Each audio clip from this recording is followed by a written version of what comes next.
La privation matérielle et sociale est une approche de la pauvreté qui consiste à mesurer les privations en matière de consommation et les difficultés budgétaires des personnes.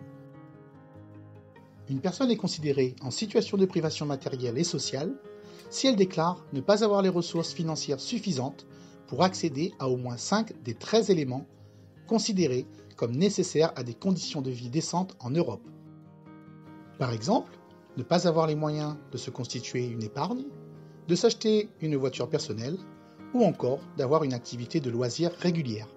En 2018, 340 000 Réunionnais sont en situation de privation matérielle et sociale, soit 40% de la population réunionnaise, soit autant que ceux touchés par la pauvreté monétaire, une part quasi égale à celle des Antilles, mais 3 fois plus élevée qu'en France métropolitaine. Les éléments qui composent les privations matérielles et sociales sont relatifs à 3 thématiques.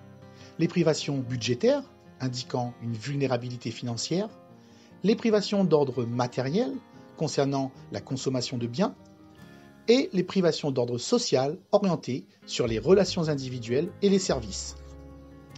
75% de la population réunionnaise est concernée par au moins une privation budgétaire. Cette vulnérabilité financière est 2 fois plus répandue qu'en métropole. L'absence d'épargne est la privation la plus fréquente. À La Réunion, 7 personnes sur 10 n'ont pas les moyens de faire face à une dépense imprévue d'un montant proche de 1 000 €. 61% de la population réunionnaise est concernée par au moins une privation matérielle. C'est 2,3 fois plus qu'en métropole. La difficulté à remplacer ces meubles est par ailleurs la privation matérielle la plus répandue. Elle touche plus de 5 personnes sur 10 à La Réunion contre 2 sur 10 en métropole. La difficulté à se payer une semaine de vacances contribue le plus aux privations sociales à La Réunion. 6 Réunionnais sur 10 déclarent ne pas pouvoir se payer une semaine de vacances par an. C'est 3 fois plus qu'en métropole.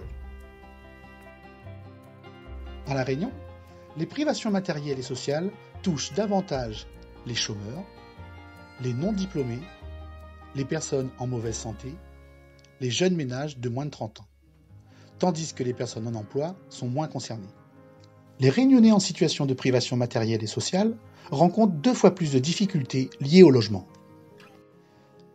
notamment des problèmes d'humidité, de nuisances sonores ou encore du fait que le logement soit trop petit. Enfin, 23% des personnes en situation de privation se retrouvent à découvert régulièrement, soit au moins une fois par mois. C'est 2 fois plus que celles qui ne subissent pas de privation.